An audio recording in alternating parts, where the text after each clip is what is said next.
Hi mga sipag, nag-araw po sa ating lahat. So share ko lang sa inyo mga sipag, yung personal status ng ating sumuporta dito sa ating page o dito sa ating profile account po mga sipag, kung ilan po yung mismong nag-like or follow doon mismo sa ating profile o dito sa features niya sa wall natin sa ating profile mga kasipag, dito sa ating page o dito sa ating profile account. So dito na po natin malalaman mga kasipag, kung ilan po mismo dito nag-follow o nag-like po mismo sa ating profile features, hindi po doon sa ating mga video. So dito na po natin malalaman kung ilan po mga kasipag, gaya niyan po.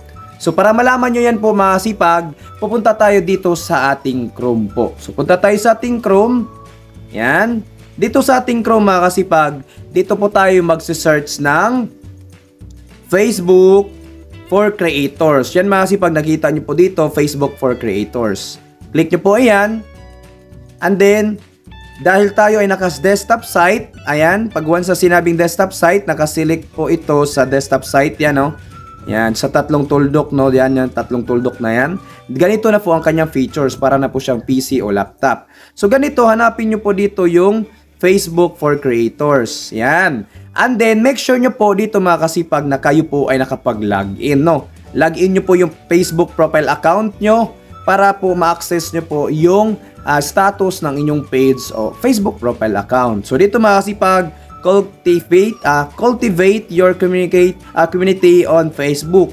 Ayan, scroll down kayo, hanapin nyo po dito yung, ayan, get the stats. Yan, mga kasipag, yung personal stats po ng ating page, ito na po mga kasipag. Kung nakikita nyo po ang aking followers dito sa aking Facebook page, check natin, no? Check natin yung followers ng aking Facebook page.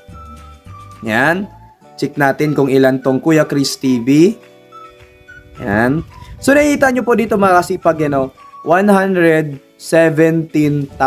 followers. Ayan. Pero pagpunta natin dito sa personal stats niya, so 18 lang po, no? 18,000 followers. So dito napasok lang po niya mga kasipag.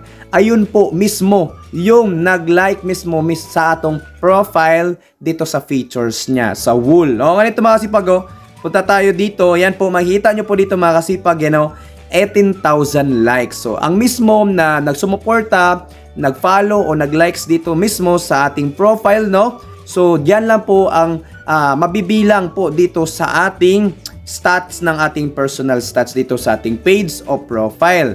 Ayan mga kasipag, so dito sa ating Facebook page, hindi po doon sinabi na ito lang po yung totoong supporters o legit or organic, hindi po, no?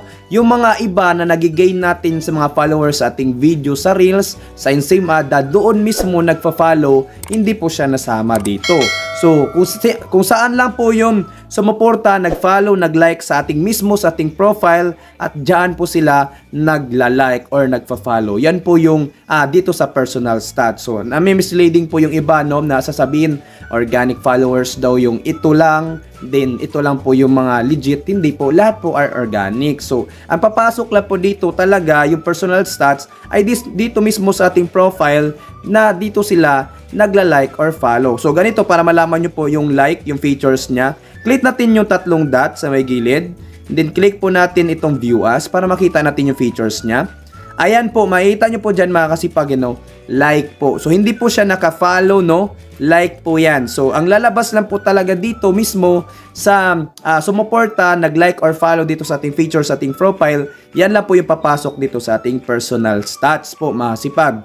So yan po mga kasipag, sana po liwanag, pero hindi po sinasabi na ito yung ating organic lang na followers. Hindi po, lahat po yan ay organic, no? Kung saan ka man mag-follow, mag-like dyan, doon man sa video, mga kasipag, counted yan as a followers. Ito na po yung papasok total niya, no? 117K. Ang papasok lang dito talaga ay yung mismo nag-follow dito sa ating profile. Yan ha, mismo dito like. So pwede mo naman po siya dyan na follow, gawing follow yung like na yan. Ito po yung page mga kasipag, So back tayo, yan po ay naka-view as. So sana maliwanag sa atin ha. Yung iba kasi ito lang yung organic daw na followers. Hindi po, no? Kasi nga yung nakukuha doon sa Reels video na meron kang follow button doon, nagfa-follow sila doon. Pero hindi po yun na features dito sa stats natin, dito sa ating personal stat, dito sa ating 18,000. Na mismo dito sila nag-follow or nag-like sa ating Facebook profile yung ating features. Yan, dyan mismo, no, hindi sila doon mismo sa ating video sa Reels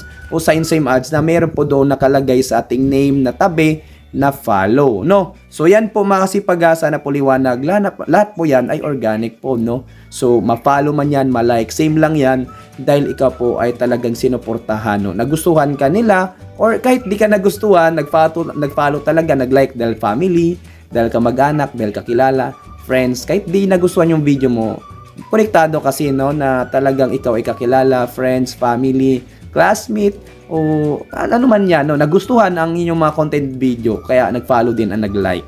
So yan mga kasipag, yung karamihan kasi nagsasabi na ito lang yung organic. Hindi po, organic po yan lahat. Sana po liwanag sa atin. Ito yung page ko, no, Kuya Chris TV, supportahan nyo po mga kasipag. So ito yung personal stats niya, makikita, at dito naman po yung iba, no. So yung mga naka-pay niya, no, so select nyo lang yung arrow kung ma-check nyo pa po yung iba, no, ma-check nyo po yung iba dyan po mga kasipag. And make sure nyo lang po, ha, login nyo lang po yung Facebook profile account nyo para makapag-access kayo sa page nyo pa pong iba, ha. Yan lang po mga kasipag, yan lang po yung masishare ko sa inyo dito para mas liwanag po sa inyong lahat. At sana po naintindihan at nagustuhan ng video na to. At kung nakutulong ito mga kasipag, pa-support naman po sa ating YouTube channel na Chris TV po mga kasipag, ano?